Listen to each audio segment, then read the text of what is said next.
Chers auditeurs, bonsoir. Je suis ravi de vous retrouver pour une nouvelle émission Le Micro du Soir.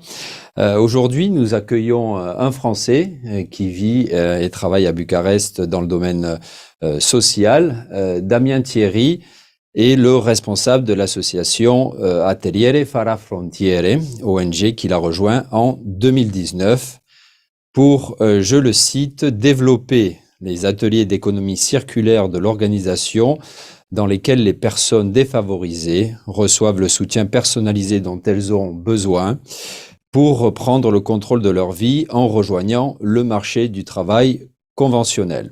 Alors, auparavant, Damien Thierry a travaillé dans le secteur privé, en France et au Royaume-Uni, dans la finance, l'optimisation de production et les ressources humaines.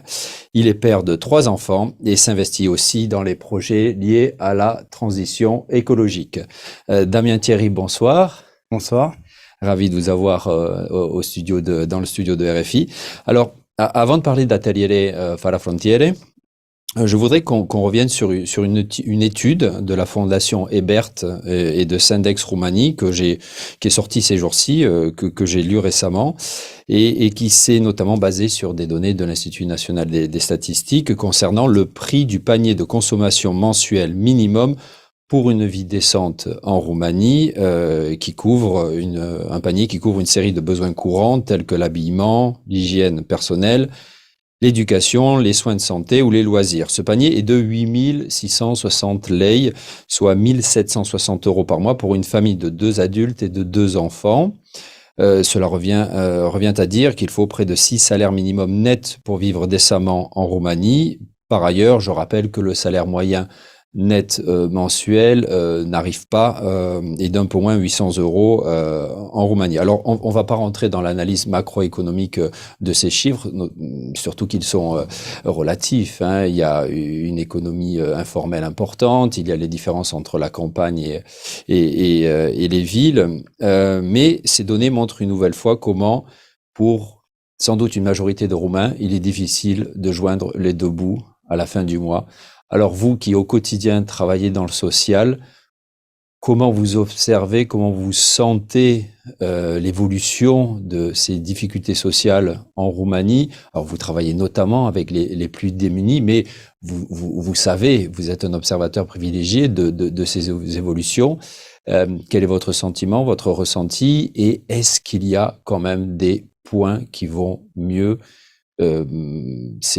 Alors il y a eu la pandémie évidemment qui a été un contexte particulier, mais quel est votre ressenti par rapport à ce contexte? Ouais, alors effectivement, le coût de la vie est cher et de plus en plus cher. L'inflation touche tout le monde.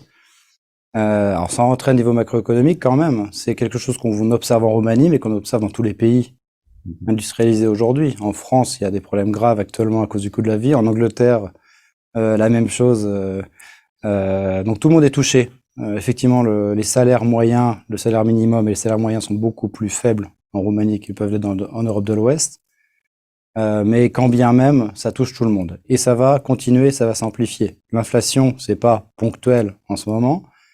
Tout ce qu'on achète est relativement lié au coût de l'énergie. L'énergie augmente maintenant, mais on a atteint le peak point. On a utilisé la moitié de nos ressources pétrolières. Et on ne verra que les tarifs, les prix augmenter à la consommation dans les années et les décennies à venir. Donc il faut se préparer. Soit on peut le subir et donc se sentir pauvre et se dire que j'aimerais bien acheter telle ou telle chose, ou soit on peut se préparer et se dire non, finalement, j'ai pas besoin de toutes ces choses, j'ai besoin de moi. Ça s'appelle la sobriété. C'est acheter moins et se rendre compte que finalement on est plus heureux en ayant moins qu'en ayant plus.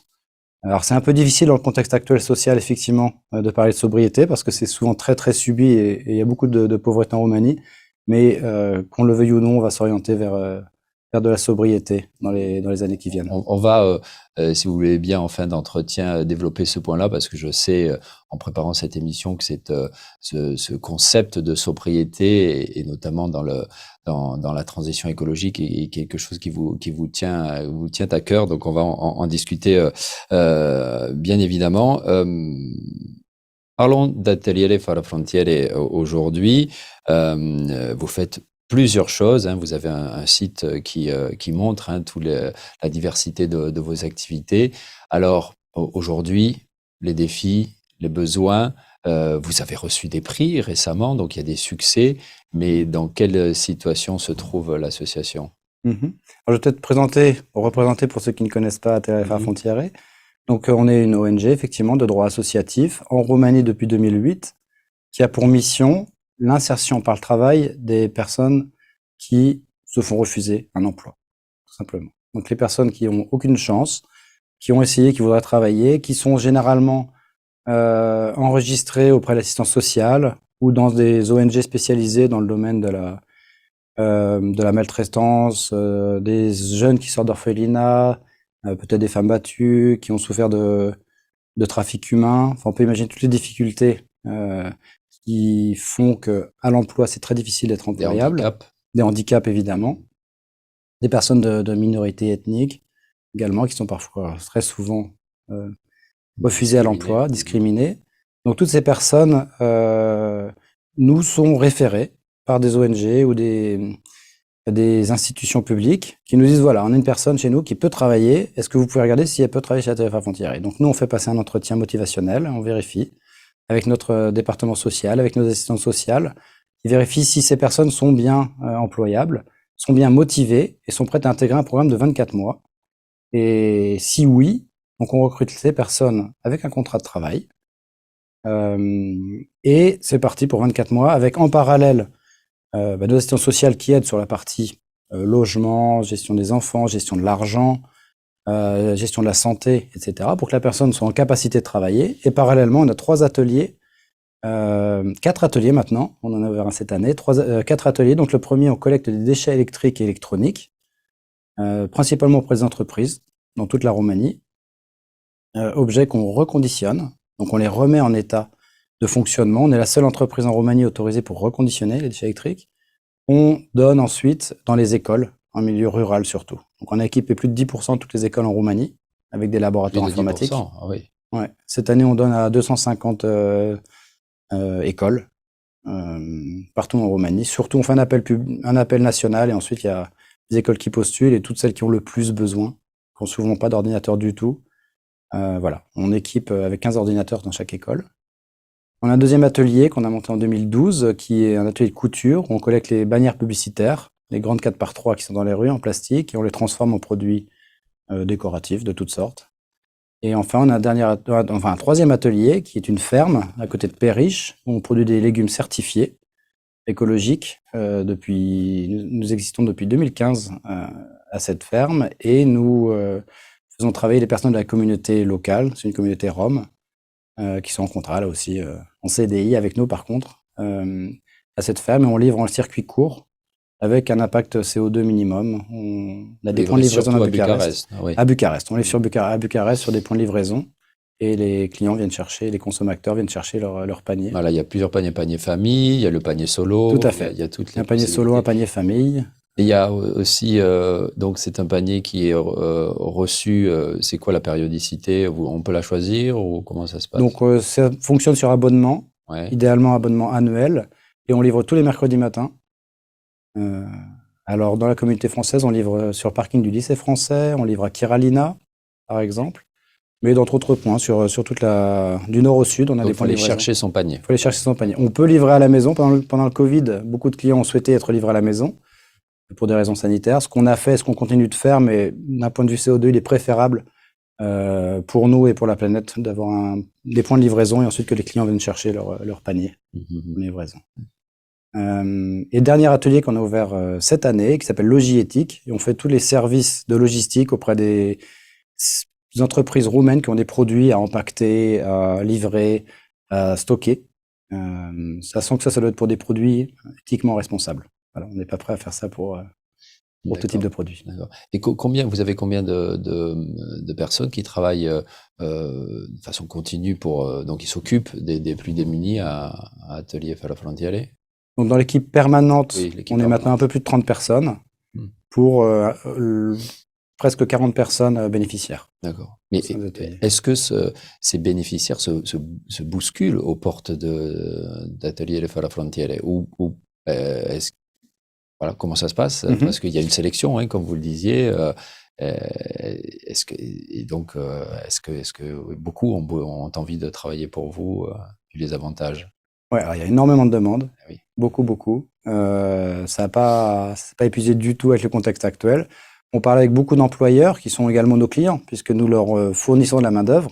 On est alors c'est triste à dire, mais de plus en plus attirant de par nos services, puisque le marché de l'emploi est très, très tendu en Roumanie. Les entreprises font maintenant venir des dizaines de milliers de personnes d'Asie du Sud-Est, alors qu'il y a des centaines de milliers de personnes en Roumanie en capacité de travailler, qui sont laissées sur le côté de la route, parce qu'on n'a pas les programmes adaptés pour les intégrer. Donc ça, c'est pour ça qu'on existe. On veut aussi montrer, on est un innovateur social, on veut montrer que l'insertion par le travail fonctionne. On a 2/3 des personnes qui viennent chez nous qui ensuite partent sur le marché du travail conventionnel. Comme je disais, on a environ 35 bénéficiaires en ce moment. En France, sur des programmes équivalents, il y a plus de 200 000 personnes qui sont en programme de réinsertion socio-professionnelle. Pourquoi on est si peu en Roumanie? C'est parce qu'il n'y a pas de financement public. Donc là, c'est un vrai sujet. On fait beaucoup de plaidoyer auprès des autorités pour leur montrer que, regardez, plutôt que de faire venir des personnes qui viennent de très très loin, détruire des familles et construire un modèle qui n'est pas forcément très viable à long terme, essayons d'être inclusifs et de faire travailler toutes les personnes qui sont dans le pays, en capacité de travailler, qui souhaitent travailler en plus. Il suffit de les intégrer et d'expliquer sur une période assez courte comment faire pour t'intégrer au travail. Voilà. Alors, comment vous expliquez ce manque de prise de conscience du politique en Roumanie par rapport à ces sujets-là? Alors, c'est un nouvel État membre européen, c'est quand même quelque chose qui est assez novateur en soi, même en France. L'insertion par le travail a un peu plus de 40 ans. Donc, c'est des choses qui prennent du temps. Ici, ça prend peut-être un peu plus de temps qu'ailleurs pour des raisons, on va dire, politiques, purement politiques, c'est une perception personnelle, je peux me tromper, mais j'ai l'impression qu'au moins dans les campagnes, il est préférable de se faire élire par des personnes qui continuent de bénéficier de financement, d'allocations, etc., plutôt que de motiver à mettre au travail. Ça pourrait, voilà, les personnes qui se font élire pourraient peut-être perdre des votes si jamais il y avait certaines obligations dans ce sens-là. Et quel est votre point de vue sur justement cette dynamique qui s'est mise en place? C'est-à-dire que d'un côté, on voit des ONG comme vous ou d'autres qui vont jusqu'à construire des hôpitaux pour les enfants atteints de cancer. Je pense à l'ONG Darius Viața.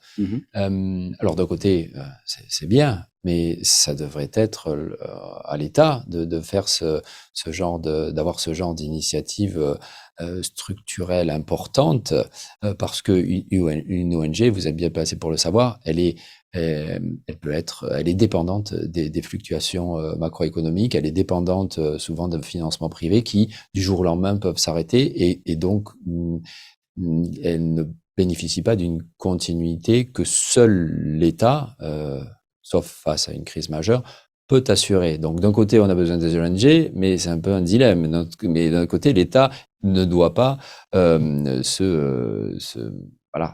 compter simplement sur les ONG et ne pas faire le travail. Oui, alors il y a beaucoup de choses à dire là. Effectivement, on souhaiterait tous que l'État s'occupe de tous ces sujets sociaux, éducatifs, sanitaires. C'est le rôle de l'État.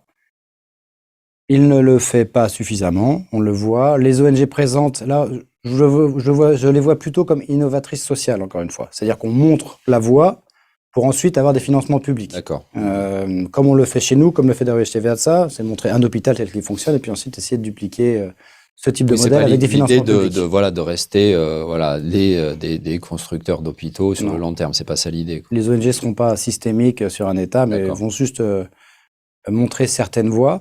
Et l'État le permet bien en Roumanie. Ceci dit, on se plaint souvent, mais il y a cette facilité fiscale pour les entreprises de pouvoir donner 20% de leur impôt sur le profit envers les associations et fondations, ce qui est assez inédit en Europe. Et ce qui permet vraiment aux ONG, aux associations de se développer en Roumanie, de faire des beaux projets. Et donc là, l'État montre en quelque sorte son incapacité à le faire et délègue aux associations cette activité d'innovation sociale. Et si jamais les entreprises qui nous parlent, qu'elles sachent bien utiliser ces 20%, parce que l'État demande à ce que les associations soient financées par le secteur privé via ces 20% du profit. J'ai entendu dire aussi que certaines grandes sociétés l'État, alors il y avait cette facilité, mais que l'État aussi, pour certains grands groupes, vu qu'on parle de sommes quand même assez importantes, hein, 20%, c'est pas mal, eh bien, faisait pression pour pas mettre tout dans les associations. En fait, c'est ce que j'avais entendu dire, qu'il y avait des pressions aussi au sein des multinationales parfois. Alors, pression directe, je sais pas, j'en ai pas entendu parler, mais c'est vrai qu'il y a parfois des grandes entreprises qui travaillent avec l'État, qui ont des contrats avec l'État, qui sont prudentes, voire trop prudentes, qui disent ah D'accord. peut-être que ce sera mal perçu et dans ce cas-là, je préfère Voilà. donner tout l'impôt à l'État. En tout cas, ça, je l'ai entendu directement par des entreprises, mais c'était pas forcément fondé. Plutôt D'accord. voilà, au cas où ça se sait et au cas où c'est mal perçu, je vais pas le faire. Mais à mon avis, encore une fois, l'État permet cette facilité, c'est pour qu'elle soit utilisée. D'accord. Et vous, en termes de financement, comment vous vous portez? Ça se passe bien? Alors oui et non, oui parce qu'on est toujours là, on est toujours en vie, on survit et on arrive même à se développer. Non parce qu'on pourrait être beaucoup plus impactant. Si jamais il y avait des politiques publiques qui permettaient de financer l'insertion par le travail, on n'aurait pas 35 bénéficiaires, on en aurait 350 ou 3500. Donc Donc, parallèlement à ces facilités fiscales, il faudrait aussi que l'État mette la main à la poche davantage en travaillant avec vous, en collaborant davantage. tout à fait, tout à fait. Alors c'est ce qu'on fait ponctuellement, mais il n'y a pas de financement derrière, puisqu'on a des contrats de collaboration avec tous les départements d'assistance publique, d'assistance sociale de Bucarest, qui trouvent nécessaire, qui ont un besoin de nous référer des bénéficiaires. Donc c'est quand même qu'on offre une utilité à la société. On n'est pas financé pour ça, encore une fois. J'ai pas également mentionné, depuis cette année, on est acteur de la crise qui se passe en Ukraine, puisqu'on a différents projets pour assister les réfugiés qui sont ici, pour certains qui sont amenés à rester. On ne connaît pas le dénouement de la crise, de la guerre, mais en tout cas, il y a beaucoup de personnes qui déjà ont besoin de travail, qui ont besoin de financer l'école de leurs enfants, de payer un appartement. Donc là, on travaille avec les Nations Unies sur un projet très ponctuel là, pour aider 75 personnes à travailler, 75 réfugiés à travailler en Roumanie, sur Bucarest. Et sur ce projet, on est en collaboration avec l'équivalent du pôle emploi roumain qui s'appelle Aneofeme. Et donc voilà, on est main dans la main avec les autorités sur de nombreux projets, mais hélas pas avec de financement à la clé. Et Atelier des Fala Frontiere, parlez-nous de cette grande association qui est dans plusieurs pays, si je comprends bien, ou qui est Alors non, on était de droit roumain depuis le début, 2008. Ah, d'accord. Et en 2019, afin d'être plus impactant et aussi d'assurer nos arrières en cas de difficulté financière, on a choisi de s'affilier au groupe SOS, qui est un groupe français d'économie circulaire, d'économie sociale et solidaire, pardon. Donc le groupe SOS, c'est un monstre au niveau de l'économie sociale, même au niveau mondial, hein, puisque c'est plus de 600 associations, c'est 22 000 salariés. On est la seule entité en dehors de la France à être affiliée au groupe SOS. Voilà. Donc, vous êtes affilié, mais vous ne faites pas partie du groupe SOS ou comment? Alors on est affilié, ça veut dire que la gouvernance est au groupe SOS. Donc c'est-à-dire que les décisions structurantes sont prises par le groupe SOS le cas échéant. Aujourd'hui, voilà. Même dans le futur, ça se passe très très bien en termes de prise de décision, mais le cas échéant, s'il y a une grosse difficulté financière, organisationnelle qu'on peut imaginer, le groupe SOS sera là pour nous soutenir. Ah, donc ça c'est quand même un bon soutien. Hein. Un bon soutien, et dans le monde associatif, c'est nécessaire souvent. Psychologiquement, je suppose que ça doit être aussi, ça doit vous aider. Le projet avec les réfugiés, par exemple, qui est maintenant financé par les Nations Unies, c'est le groupe SOS qui est venu en Roumanie. Et on a été voir toutes les autorités locales, régionales, nationales pour comprendre quel était le plan d'intégration des réfugiés à long terme. Il n'y avait pas de plan. Il n'y en a toujours pas vraiment. Et par contre, le groupe SOS en France, quand la France a dit qu'elle allait s'occuper de 5 000 réfugiés, le groupe SOS a tout de suite dit qu'il allait s'occuper de 3 000 de ces 5 000 en tant qu'opérateur pour l'État. Donc il y a un vrai savoir-faire du groupe SOS sur l'intégration des réfugiés. Les réfugiés étant un sujet que la France connaît depuis des décennies. Et donc voilà, on a en quelque sorte dupliqué le modèle français à l'intégration des réfugiés ukrainiens en Roumanie aujourd'hui, grâce au savoir-faire et à la méthodologie du groupe SOS. D'accord.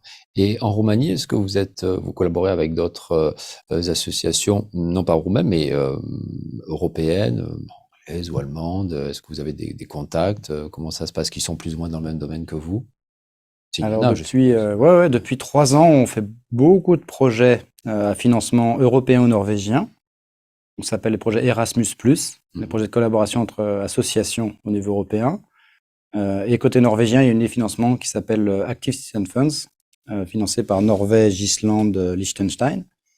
Donc on a 5 projets en cours où on a effectivement beaucoup d'associations partenaires. Et je ne saurais même pas citer tous les pays, mais il y a peut-être une dizaine de pays qui sont maintenant où notre équipe est amenée à aller de temps en temps et puis à faire du partage de bonnes pratiques pour être plus impactant auprès des publics roumains.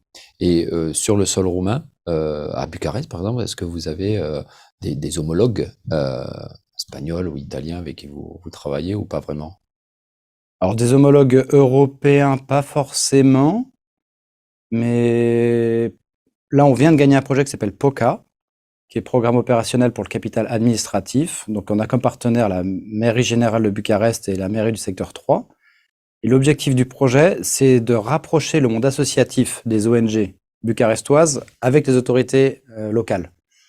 Et dans ce cadre, on travaille avec beaucoup d'ONG sur Bucarest pour, voilà, par exemple... Surtout roumaine. En l'occurrence, uniquement roumaine. Par exemple, en ce moment, et aujourd'hui, on termine le 3e jour de formation autour de l'économie circulaire, formation qu'on fait avec une dizaine d'ONG locales qui apprennent ce qu'est l'économie circulaire et en quoi ça peut être impactant pour l'éducation et pour le bienfait de la Roumanie. Alors, ce que je comprends, c'est que Atelier Fala Frontiere, avec SOS, vous êtes une association qu'on ne retrouve pas, qui s'implique comme d'autres associations ne s'impliquent pas européennes en Roumanie. Il n'y a pas d'autres pays qui s'impliquent autant que la France à travers Atelier Frontiere ici en Roumanie. Je sais pas, je ferai pas de comparaison, mais en tout cas, on fait ce qu'on peut avec nos faibles moyens pour être le plus impactant possible. D'accord.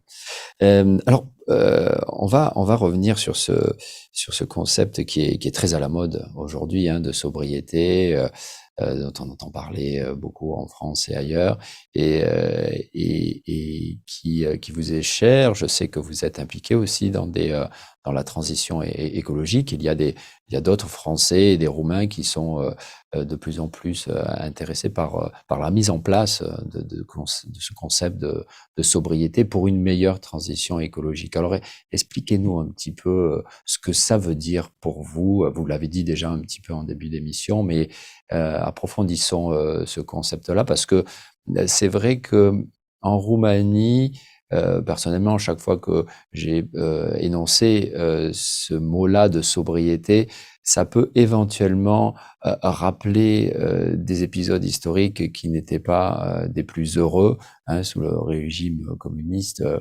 La sobriété, on s'en serait bien passé. Vous voyez ce que je veux dire? Comment ici enseigner, former sur cet équilibre nécessaire, tout en évidemment accueillant le progrès, parce qu'ici quand même il y a encore un décalage par rapport à l'Ouest. Ouais. Effectivement, c'est un sujet qui me tient beaucoup à cœur. Moi, ça a commencé quand mes enfants ont grandi, quand on fait attention à la pollution de l'air, quand on les voit tousser, parce qu'ils habitent à Bucarest, et qu'il y a un vrai problème écologique ici, de manière générale. Et qu'est-ce qui ferait qu'il y a le moins de pollution possible? C'est surtout la gestion des déchets et la gestion de la consommation. Donc, bien gérer les déchets, ça veut dire faire de l'économie circulaire, donc ne pas jeter en premier lieu, réutiliser au maximum, réparer. Donc tout ce domaine-là, clé, qui n'est pas suffisamment développé aujourd'hui en Roumanie, ou en tout cas, il y a beaucoup de choses à faire. Donc consommer ensuite le moins possible, en tout cas ce qui est strictement nécessaire, ne pas changer son téléphone tous les ans, tous les 2 ans, tous les 3 ans, mais le faire réparer et le garder, même s'il n'a pas la dernière fonctionnalité. Il est difficile ce message dans une société qui voilà, ça fait peu d'années que les Roumains jouissent de cette consommation, et donc c'est un discours qui vient un petit peu contrecarrer tous ces plaisirs et tous ces désirs qu'on peut bien comprendre. Ouais, alors ça c'est un débat qu'on a dans beaucoup de pays en croissance. les BRICS, etc. On dit tous, ils n'ont pas eu leur période de consommation, donc laissons-les consommer, et puis ensuite ils vont. Mais non, non, non, non. Il faut bien comprendre que c'est pas utile, que ces messages qu'on voit publicitaires, ces séries télévisées américaines ou françaises où on peut voir de la surconsommation à outrance, ça rend pas heureux. Là, je me réfère à La sobriété heureuse de Pierre Rabhi. Je pense que c'est compliqué aujourd'hui quand on n'a pas eu sa période de surconsommation. Mais commençons par là. Commençons par voir que peut-être dans le passé, il y a eu des moments où on ne consommait pas beaucoup en Roumanie, qui étaient des moments peut-être difficiles. Mais est-ce que les gens étaient réellement beaucoup moins heureux qu'aujourd'hui, avoir un crédit avec des taux qui s'enflamment et une pression de ne pas pouvoir acheter la dernière Xbox pour ses enfants? Pas sûr que ce soit vraiment ça le bonheur absolu. Donc voilà, la sobriété heureuse, je pense que c'est vraiment un message auquel il faut s'habituer. Je me rends bien compte aujourd'hui que je suis un peu en décalage, mais dans les mois, dans les années qui viennent, on va de plus en plus entendre parler de ce sujet parce que c'est ça qui nous rend vraiment heureux au fond. Et voilà, il faut, ce que vous dites, c'est qu'il faut, au lieu de passer par la surconsommation, gagnons du temps et allons directement vers ce type de sobriété. Surtout que vous êtes en Roumanie depuis un certain temps. Je dirais qu'ils l'ont en eux, les Roumains, cette sobriété heureuse, parce que là où je les sens vraiment heureux, bah, tout simplement, c'est quand ils partent en week-end. Ils vont à la campagne, ils sont en famille, entre amis.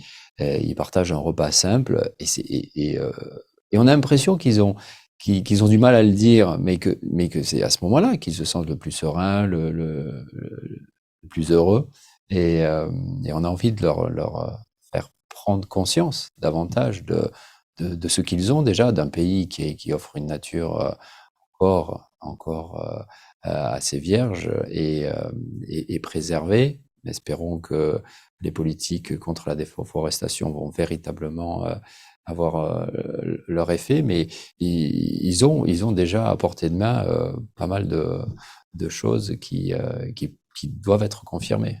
Ouais, tout à fait. Là, on peut le voir, c'est aussi sur l'agriculture. Dans les statistiques européennes, il y a un tiers de tous les agriculteurs européens qui sont basés en Roumanie. Parce qu'il y a beaucoup de micro-agriculture, de jardins, etc., qui sont des jardins de taille importante, en nombre d'agriculteurs recensés. Et là, parallèlement à TFA Frontières, avec des collaborateurs, on développe l'agriculture urbaine sur Bucarest et dans les villes principales en Roumanie.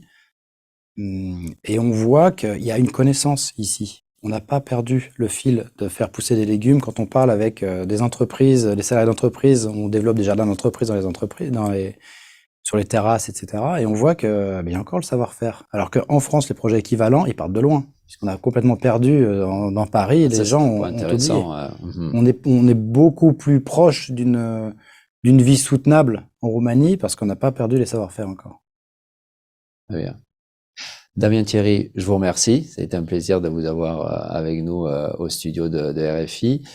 Chers auditeurs, je vous dis à la semaine prochaine, même endroit, même heure, 19h15 vendredi. Cet entretien, vous pouvez le retrouver sur la page Facebook de RFI Roumanie et sur le site rfi.ro. Je vous remercie, week-end placoute, et soyez prudents si vous prenez la voiture ce week-end. Au revoir.